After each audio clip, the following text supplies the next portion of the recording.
Hi everyone, welcome to impact academy. I'm Yashaswi Chintada. So ఈరోజు SNT continue చేద్దామండి. Last time few questions చూసాం important. So today let us look at few more questions.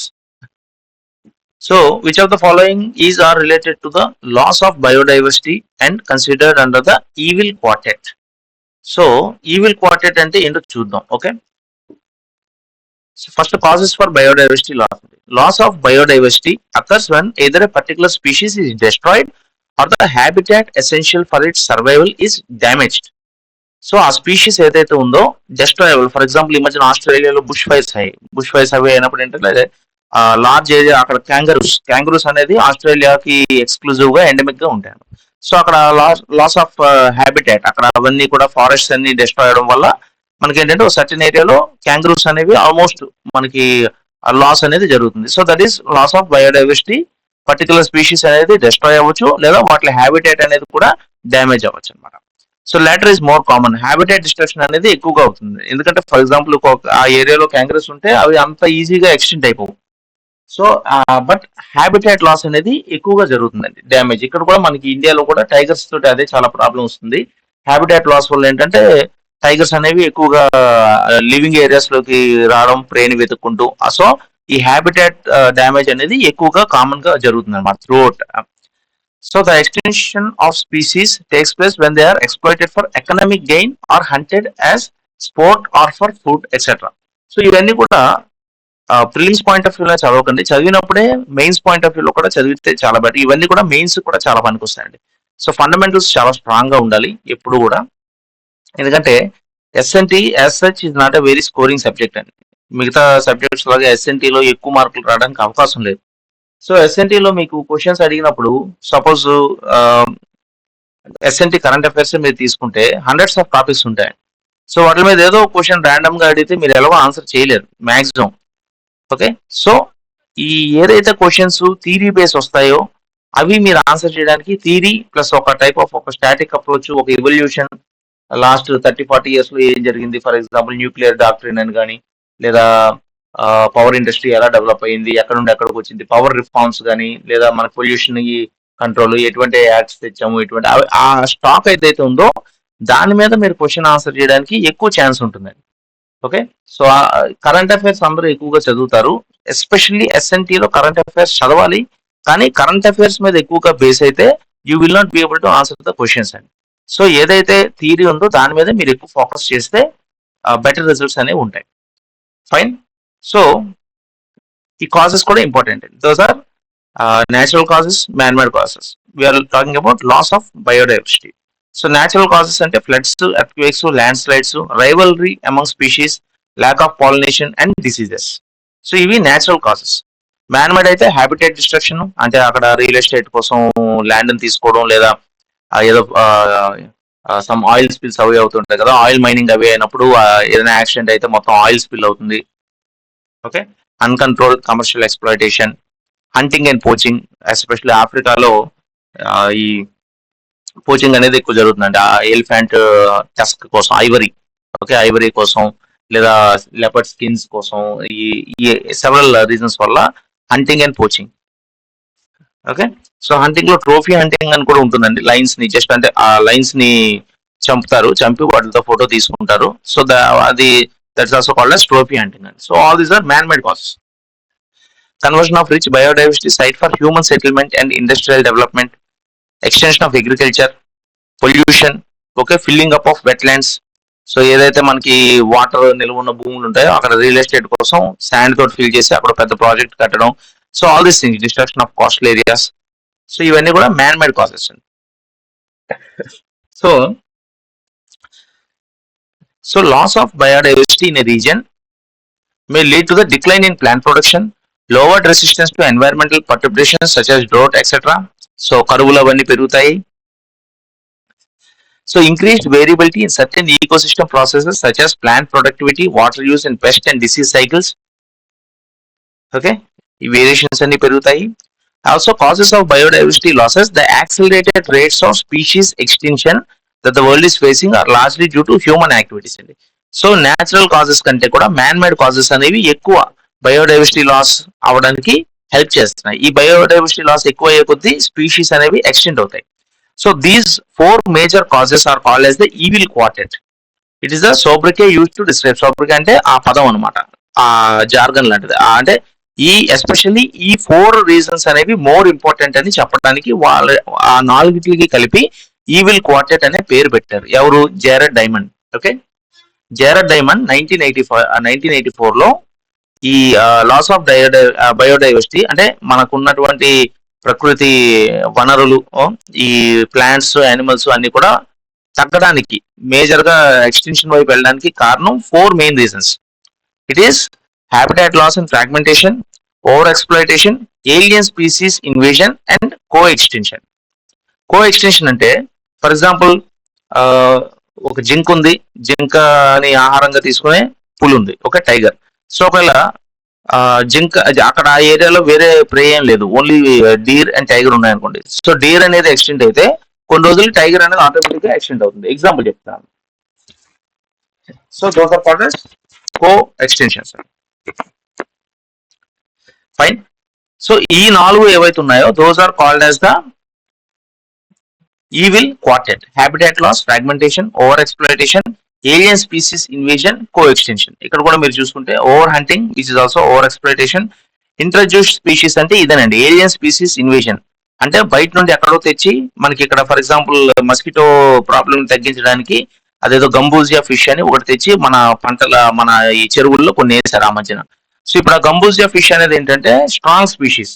So అది బాగా బాగా తొందరగా reproduce అయ్యి కొన్ని షార్ట్ స్పాన్ లో వేల ఫిషెస్ కింద మారిపోయి అక్కడ ఉన్నటువంటి అన్ని తినేస్తుంటే అక్కడ ఉన్నటువంటి లోకల్ ఫిష్ ఏవైతే ఉన్నాయో అవి సర్వైవ్ అవ్వాలి, వాటికి ఫుడ్ దొరకట్లేదు. వాటికి ఫుడ్ దొరక్క అవి ఏంటంటే over period of time extend అయిపోతాయి అన్నమాట. So that is the problem with alien species invasion, habitat destruction and chains of linked extension. Okay, linked extension అంటే ఇదే కో ఎక్స్టెన్షన్. అంటే ఒకటి ఎక్స్టెంట్ అయితే దాని మీద ఆధారపడింది కూడా ఎక్స్టెంట్ అయిపోద్ది కొన్ని రోజులకి. సో క్వశ్చన్ చూద్దాం. Which of the following is are related to loss of biodiversity and considered under the evil quartet? Over exploitation చూసాం, yes. Habitat loss and fragmentation, yes. Global warming మనం చూడాలి. ఓకే, గ్లోబల్ వార్మింగ్ ఈ 4 చూడాలి. Co extension, yes. Alien species invasion, yes. So 1, 2, 4, 5 అండి. Okay, 1, 2, 4, 5 అన్ని ఉన్నాయి, global warming అనేది లేదు. సో గ్లోబల్ వార్మింగ్ అనేది one of the man made reasons అనుకోవచ్చు. ఓకే, ఎందుకంటే మనం చేస్తున్నటువంటి పొల్యూషన్ వల్ల, దీనివల్ల, ఓకే, ఇండస్ట్రియల్ సిఎఫ్సిస్, హెచ్సిఎఫ్సిస్ వీటి వల్ల మెల్లగా ఏంటంటే గ్లోబల్ వార్మింగ్ అనేది చేసి దానివల్ల కూడా బయోడైవర్సిటీ లాస్ అవుతుంది. But it is not part of the evil quartet which was given by Jared diamond in 1984.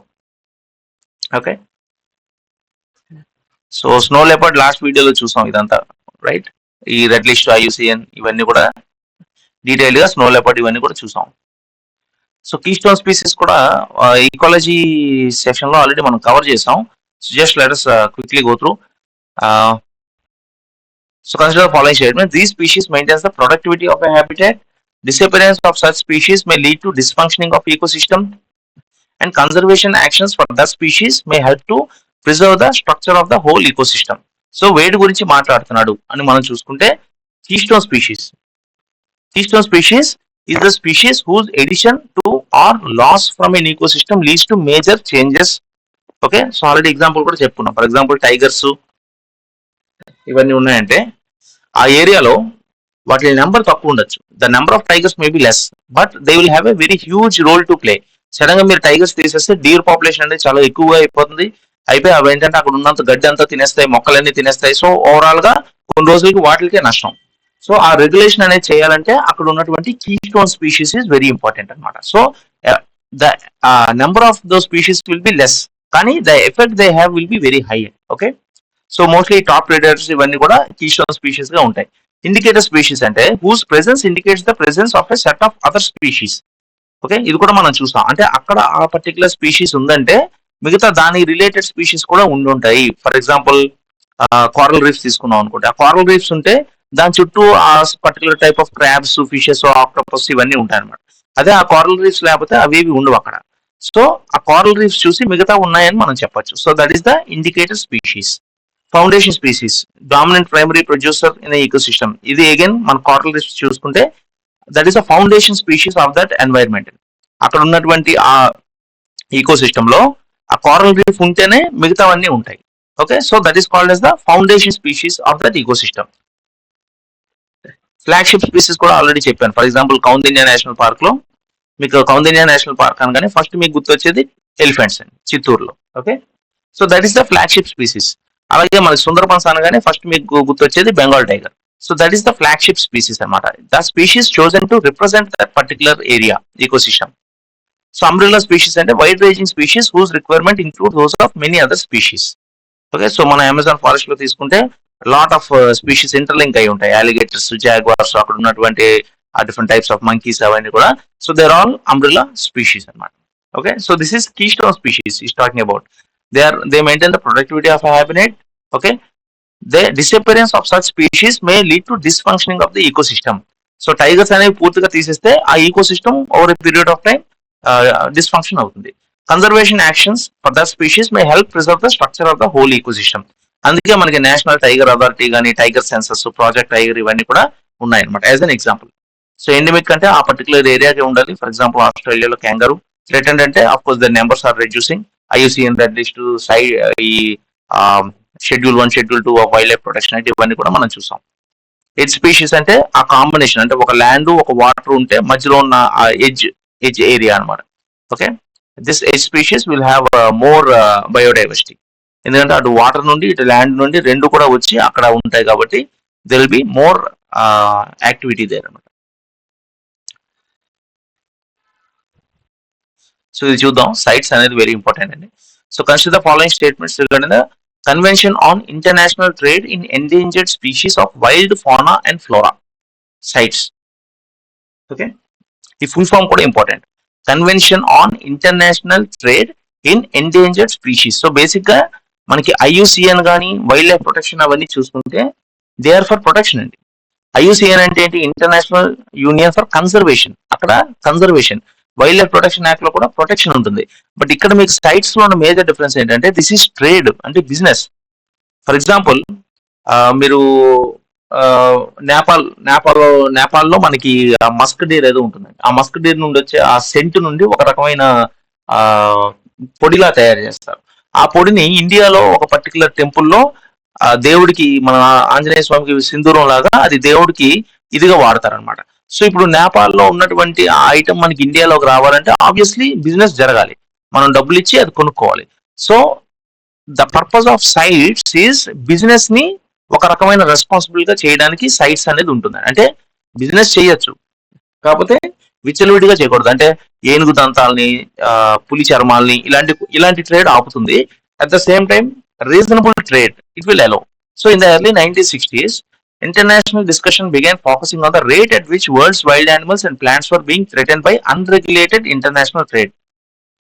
Okay, so ఇప్పటికీ కూడా మనకి అన్రెగ్యులేటెడ్ ఇంటర్నేషనల్ ట్రేడ్ అనేది చాలా విపరీతంగా జరుగుతుందండి. ఇప్పటికీ కూడా ఫ్రీక్వెంట్ గా మనకి న్యూస్ లో చూస్తూ ఉంటాం. చాలా టర్టిల్స్ తాబేల్ని, చిన్న చిన్న తాబేల్ని పెద్ద డబ్బాలో కుక్ తీసి పట్టుకెళ్ళడం. So different types of, especially several places లో ఏంటంటే ఈ యానిమల్ పార్ట్స్ కి ఒక మెడిసినల్ వాల్యూ ఉందని, లేదా ఏదైనా రిచువల్స్ లో వాడతాం అని చెప్పి, లేదా ఫర్ ఎగ్జాంపుల్ ఏనుగు దంతాలు ఉందంటే they will make this beautiful ivory products. So not all ivory products are illegal. So ఐవరీతో చేసిన అన్ని ఇల్లీగల్ అనడానికి లేదు.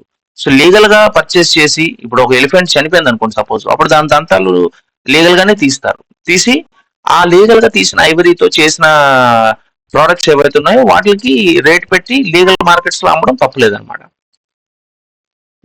So the convention on international trade in endangered species of wild fauna and flora. So flora కూడా, ఇది కూడా important మనకి. For example malaria drug తయారు చేయాలనుకోండి, మలేరియా డ్రగ్ తయారు చేయాలంటే క్లోరోక్వినిన్ వాడతారు. సో ఆ క్లోరోక్వినిన్ అనేది ఎక్కడ పడితే మీకు అక్కడ దొరకదు. అన్ని ఎస్పెషల్లీ ఇండియా లాంటి ట్రాపికల్ కంట్రీస్ లో ఎక్కువగా ఉంటుంది. సో బయట కంట్రీస్కి అది కావాలంటే కంపల్సరీగా వాళ్ళు పర్చేస్ చేయాలి. సో ఆ పర్చేస్ చేసినప్పుడు ఏంటంటే లీగల్ గా రూల్స్ అన్ని ఫాలో అయ్యి ట్యాక్స్ అన్ని కట్టి పర్చేస్ చేయాలన్నమాట. సో అటువంటి కన్వెన్షన్ ఈ CITES. It's international agreement between governments entered into force in 1975 and. So these are important, ఎందుకంటే ఈ సైట్స్ IUCN ఇవన్నీ బాగా స్టాండర్డ్ కాబట్టి at least when wild life protection act అంటే సపోజ్ 1972 అని కానీ, ఈ సైట్స్ అనేది 1975, ఇలాంటివి ఒక 10 to 15 గుర్తుపెట్టుకోవాలండి. రేపు పొద్దున్న క్వశ్చన్ లో The statement, you must say that cites the agreement came into force in 1980. So at least you have to be able to eliminate that particular sentence అండి. సో అక్కడ 1980 చూడగానే అది ఎలిమినేట్ చేస్తే సగం వరకు 50% of the answer you will be able to eliminate. That is the only way to answer these questions. ఎవరు కూడా 4 స్టేట్మెంట్లు ఉంటే 4 స్టేట్మెంట్లు పర్ఫెక్ట్ గా చెప్పే కెపాసిటీ ఎవరికి ఉండదండి. సో అందుకే where there is a static, ఒక రకమైనటువంటి స్టాక్ ఇది ఉందో కాన్సెప్ట్, దాన్ని మీరు స్ట్రాంగ్ గా చదవాల్సిన అవసరం ఉందండి. కరెంట్ అఫైర్స్ చాలా మంది స్టూడెంట్స్ అందరూ కూడా కరెంట్ అఫైర్స్ మీద ఎక్కువ పరిగెడతారు, కరెంట్ అఫైర్స్ అని. సో కరెంట్ అఫైర్స్ మీద అడిగిన క్వశ్చన్ ఆన్సర్ చేయడం చాలా కష్టం, బట్ స్టాక్ మీద ఉన్న క్వశ్చన్ ఆన్సర్ చేయడం relatively easy. So try to remember all these things. CITES అనేది 1975 లో it's agreement between governments. Okay, currently 176 governments are parties to this convention. తర్వాత CITES is administered through UNEP అండి, United Nations Environment Programme. Okay, so secretariat ఎక్కడ ఉంది? Geneva, Switzerland. So CITES మీద question అడిగినప్పుడు one of the statement ఈ might say the secretariat is in Brussels. Okay, so అప్పుడు ఏంటంటే you have to identify CITES అనేది జెనీవాలో ఉంది, స్విట్జర్లాండ్ లో ఉంది. So that is a wrong statement అని మనం ఐడెంటిఫై చేయగలగాలి. Species for which trade is controlled or listed in అపెండిసెస్.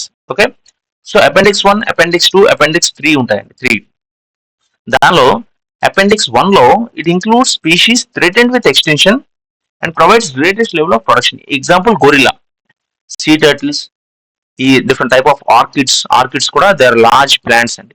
అవి ఎక్కడ పడితే అక్కడ మనకు దొరకవు. Giant pandas.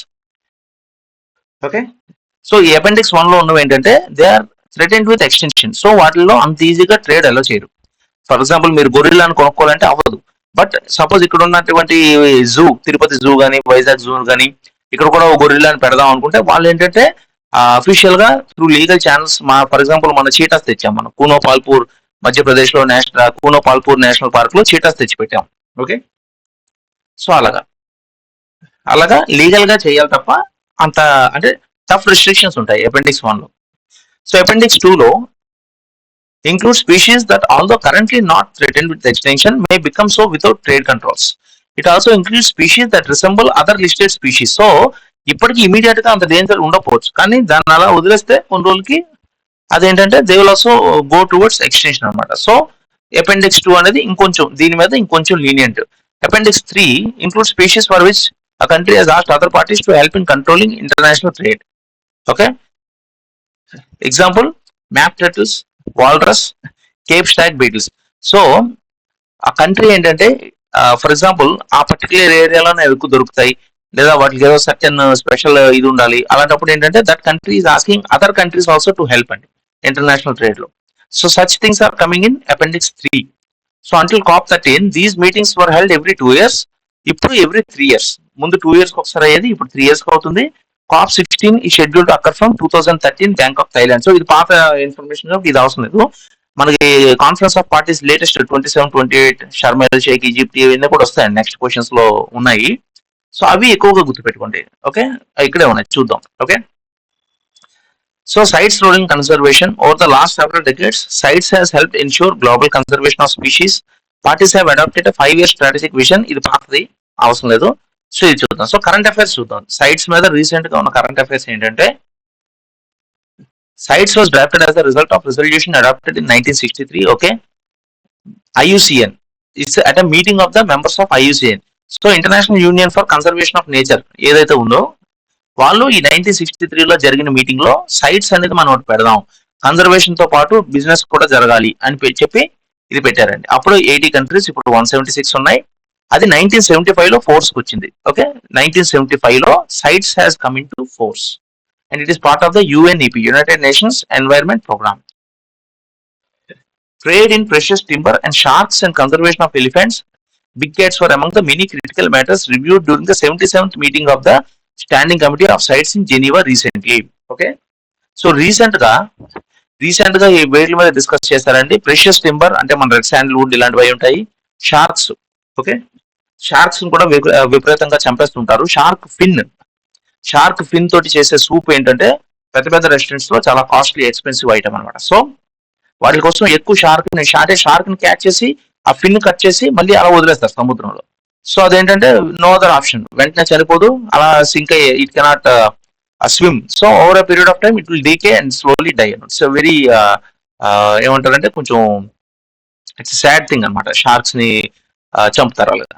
And conservation of elephants కూడా. సో ఎలిఫెంట్స్ కూడా లాట్ ఆఫ్ ట్రైన్ యాక్సిడెంట్స్ అవి అవుతున్నాయి ఆ ఫారెస్ట్ లో వెళ్ళే ట్రైన్స్ మీద. At the same time lot of poaching activity for the tusks. So big cats అంటే టైగర్, లెపర్డ్, లైన్, చీటా ఇవన్నీ కూడా. సో వీటి మీద ఎక్కువ అయిందండి ఈ మధ్య డిస్కషన్. 77th స్టాండింగ్ కమిటీలో జెనీవాలో recently these issues have been discussed.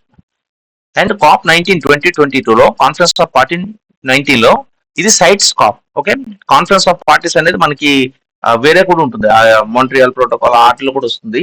That is different, that is for environment, what is pollution control లో వస్తుంది అది. This is exclusively for CITES అండి.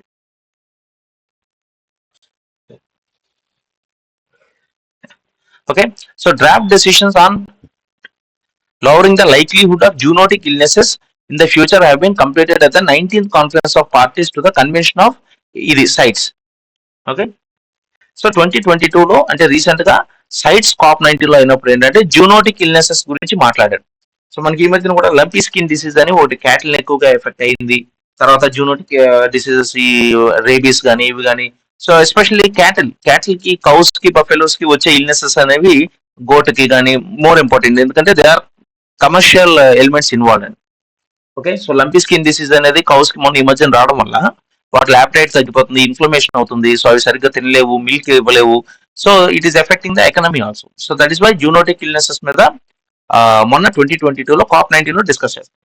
సో దానిలో India step forward towards conservation 2 Indian turtle species, red crowned roofed turtles, okay, and Leith's sharp shell turtle have made it to appendix 1 of the convention of sites. Okay, so appendix 1 ఏదైతే ఉందో species threatened with extension and greatest level of protection, వాటిలో ఈ రెండు మనం చేర్చాం. Okay, so ఇది red crowned roofed turtle and Leith's sharp shell turtle, ఇది 2022లో కాప్ 19 లో మొన్న జరిగింది. సో ఇప్పుడు 2 క్వశ్చన్స్ తీసుకుందాం. సపోజ్ ఒక క్వశ్చన్ లో ఏంటంటే మీకు సైట్స్ గురించి అడుగుతున్నాడు. CITES is international for regulation of trade అనేది స్టేట్మెంట్ వస్తుంది. Yes, correct. It came into force in 1960 అంటాడు. ఓకే, తర్వాత currently 180 countries are parties to the CITES ఆ సైట్స్ అంటాడు. Okay, and its headquarters is in Geneva, Switzerland అంటాడు. Suppose so ఈ 180 కాదు 176, okay, 1975 not 1963 అనేది మీరు ఈజీగా ఐడెంటిఫై చేయగలరు. సో ఆ క్వశ్చన్ మీరు ఈజీగా అటెంప్ట్ చేయగలరు. లేదు ఇదే టాపిక్ మీద కరెంట్ అడిగాడు suppose. Okay, what are the which of the following are recently discussed under the sites standing committee అని అడిగాడు అనుకోండి, అప్పుడు మీరు కొంతవరకు చెప్పగలరు. రెడ్ శాండిల్వుడ్ టింబర్ అంటాడు, షార్క్ అంటాడు, ఎలిఫెంట్ అంటాడు, బిగ్ క్యాట్స్ అంటాడు, రైనోసారస్ అంటాడు. See rhinoceros is also endangered. Okay, but rhinoceros మీద ఈ మధ్య డిస్కషన్ జరగలేదు. సో అట్లీస్ట్ ఇది ఈ పాయింట్ మీరు చదివి గుర్తుపెట్టుకుంటే అంతవరకు ఆన్సర్ చేయగలరు. ఓకే, తర్వాత ఈ క్వశ్చన్ అడిగాడు అనుకోండి, which of the following have been added in the appendix 1. So red crowned roof turtle, Leith sharp turtle అంటే ఈ మీరు ఆన్సర్ చేయడం చాలా కష్టం. ఇదే మీకు ఏంటంటే which of the following have been added in appendix 2 అన్నాడు అనుకోండి, ఇలాంటివి ఎన్ని గుర్తు పెట్టుకుంటారు. Okay, so always remember this, SND లో కరెంట్ అఫైర్స్ చదవాలి, బట్ కరెంట్ అఫైర్స్ కి 50% టైం కేటాయిస్తే స్టాక్ చదవడానికి కూడా 50% ఆఫ్ ద టైం మీరు కేటాయించాలి, లేదంటే SND will not work for you. Okay, so alien invasive species కూడా చాలా ఇంపార్టెంట్ అండి, ఈ మధ్య న్యూస్ లో ఎక్కువ ఉంది. సో ఈ క్వశ్చన్ తోటి ఈ సెషన్ ఆపుదాం.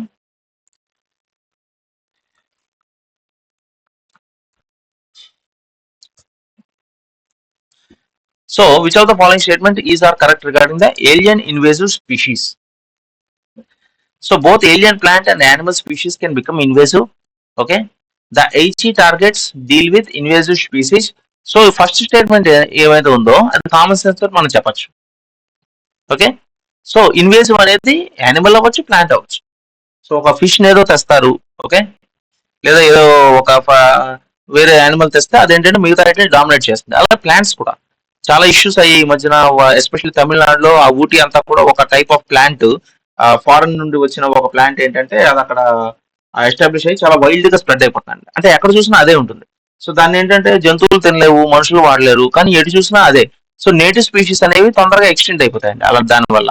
సో జంతువులు కూడా తినడానికి సరిగ్గా తిండి ఉండదు. So first statement with common sense you can say yes it is right. Next Aichi targets deal with invasive species. So Aichi targets అనేది ఏంటో తెలిస్తే గానీ మనం ఇదే ఆన్సర్ చేయలేం. తర్వాత they cannot cause extension of native species. This again with common sense మనం చెప్పేయచ్చు. They will cause extension of native species అండి. సో ఇప్పుడు ఒక ఫిష్ నో, ఒక యానిమల్ నో, ఒక ప్లాంట్ నో తీస్తే అదేంటంటే అది ఇన్వేజివ్ స్పీషీస్ కింద ఎస్టాబ్లిష్ అయిందంటే అర్థం it is very strong. It is very strong and it is spreading rapidly. విపరీతంగా స్ప్రెడ్ అవుతుంది. సో దానివల్ల మీకు ఏమవుతుంది, లోకల్ స్పీషీస్ అనేవి తొందరగా ఎక్స్టెంట్ అయిపోతాయి. సో 1 and 3 ఇక్కడ కెనాట్ అన్నాడు కాబట్టి 3 is not part of the answer. So ఇక్కడ యాక్చువల్గా ఐసీ టార్గెట్స్ మీకు తెలియపోయినా ఆప్షన్స్ చూస్తే 3 తీసేయండి. 3 తీసేస్తే మీకు 1 and 2 ఓన్లీ. సో క్లియర్ గా మీరు ఇక్కడ ఆప్షన్ డైరెక్ట్ పెట్టియచ్చు. బట్ ఐసీ టార్గెట్స్ అనేవి తెలిస్తే మీకు ఇంకా బెటర్ గా ఉంటుంది. So threat of invasive alien species. Invasive alien species are non native organisms. So ఇక్కడ లోకల్ కాదు, బయట నుండి వచ్చాయి. ప్లాంట్స్, యానిమల్స్, ప్యాథోజన్స్ కూడా. Okay, posing economic, environmental, and health risks. In India, invasive alien species, okay, are defined under the Wildlife Protection Act 1972. ఇది కూడా గుర్తుపెట్టుకోండి. Where are the defined? Wild life protection Act 1972. ఇది చాలా fundamental, గుర్తుపెట్టుకోండి. 2022లో amend చేశారు. So వాళ్ళు ఏం define చేశారంటే non native species posing a threat to wildlife or habitats. So non native అయి ఉండాలి, ఇక్కడ థ్రెట్ కూడా ఉండాలి. ఎక్కడో బొటానికల్ గార్డెన్ లో ఒక ఎక్కడో రేర్ ప్లాంట్ ఒకటి పెట్టినంత మాత్రాన that will not be invasive alien species అండి. ఓకే, సో అదేంటంటే పబ్లిక్ లోకి వచ్చి స్ప్రెడ్ అయిపోవాలి, బాగా నేటివ్ స్పీషీస్ కి ఎఫెక్ట్ అవ్వాలి. They adversely effect the biodiversity by causing the decline or elimination of native species through competition, predation, transmission. Species such as African catfish, Nile tilapia, red-bellied piranha, and alligator gar dominate the list of invasive wildlife in India. So, ఇది try to remember అండి. ఇండియాలో ఇప్పుడున్న problems ఏంటంటే ఇవి. So Piranhas అంటే నాకు తెలిసి Amazon అటు నుండి వచ్చి ఉంటాయి. అలిగేటర్ అంటే ఇది నార్త్ అమెరికా నుండి వచ్చి ఉంటుంది. నైల్ తిలాపియా అంటే ఈజిప్ట్ అక్కడ నుండి వచ్చి ఉంటుంది. ఆఫ్రికన్ క్యాట్ ఫిష్ ఆఫ్రికా నుండి తెచ్చి ఉంటారు. అంటే ఎవరో తెచ్చి ఇక్కడ వేసి ఉంటారు, అవి ఇక్కడ విపరీతంగా స్ప్రెడ్ అయిపోతాయి అనమాట. Red-eared slider, North American turtle, popular as a pet, has been introduced into the Indian water bodies, outcompeting native species. So pet కింద తెచ్చుకొని సరదాగా అక్కడ నుండి రెడ్ ఎయిడ్ స్లైడర్ ని ఇక్కడ వదిలితే నేటివ్ స్పీషీస్ కూడా డామినేట్ చేస్తుంది అనమాట. So in recent years IAS has gained increasing attention, etc. Andaman and Nicobar లో spread of species like chital poses a significant threat to native flora and fauna. So this a type of deer అనుకుంటా. So ముందు ఉండేది కాదు, ఇప్పుడు అది ఉండడం వల్ల అక్కడ ఉన్నటువంటి లోకల్ ప్లాంట్స్ ని వీటిని తినడం వల్ల there is a threat to the native species. So Aichi targets చూసుకుంటే the convention on biological diversity CBD adopted the Aichi biodiversity targets at the Nagoya conference in 2010. So this is also very important. Okay, so తర్వాత ఎక్కడో వస్తుంది ఒక దగ్గర ఈ Montreal protocol ఇవన్నీ కూడా ఒకే question కింద పెట్టాను. సో అప్పుడు మీకు బెటర్ క్లారిటీ వస్తుంది. Anyway you have to remember ఈ convention on biological diversity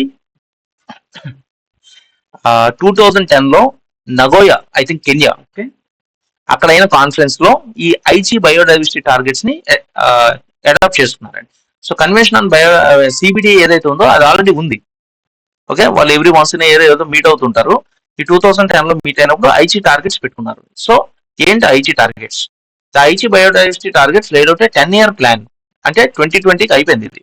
okay, but it is still important. Aichi targets are important. Which had 20 global biodiversity targets, 5 goals. Address the underlying cause of biodiversity loss by mainstreaming biodiversity across government and society. So government to society కూడా care తీసుకోవాలి. And reduce direct pressures on biodiversity and promote sustainable use. Improve the status of biodiversity by safeguarding ecosystems and genetic diversity. Enhance the benefits to all from biodiversity and ecosystem. So trade correct గా జరిగి, legal గా trade జరిగి అందరూ benefit అవ్వాలి. Enhance implementation through participatory planning, etc. Okay, so ఈ common sense తో గుర్తుంటాయి, general గా అంత ఇది అవ్వాల్సిన అవసరం లేదు. సో మీరు గుర్తుపెట్టుకోవాల్సింది ఏంటంటే ఐచి టార్గెట్స్ అనేవి 2010లో నగోయా కాన్ఫరెన్స్ లో పెట్టారు. 1 decade 10-year 2020కి అయిపోయి ఈ targets common sense targets. So the Aichi targets deal with invasive species, which is true. Okay, Aichi targets invasive species గురించి కూడా చెప్తున్నాయి. మనకి ఇవన్నీ చూసుకుంటే safeguarding ecosystems, okay, ఇవన్నీ కూడా ఏంటంటే the Aichi targets also deal with invasive species. It included goals such as reducing deforestation.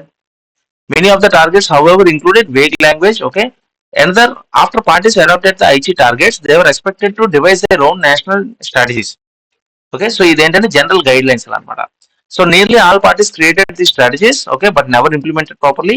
In Nagoya, Japan, Japan అండి, కెన్యా కాదు, Nagoya, Japan, during the 10th meeting of the conference of the parties on biological diversity in 2010, governments unanimously endorsed a strategic plan for biodiversity along with its Aichi biodiversity targets.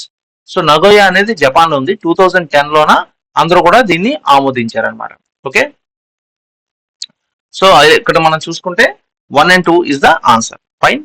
So next session లో ఇంకొన్ని questions తీసుకొని మనం ఇచ్చేద్దాం. Okay, thank you.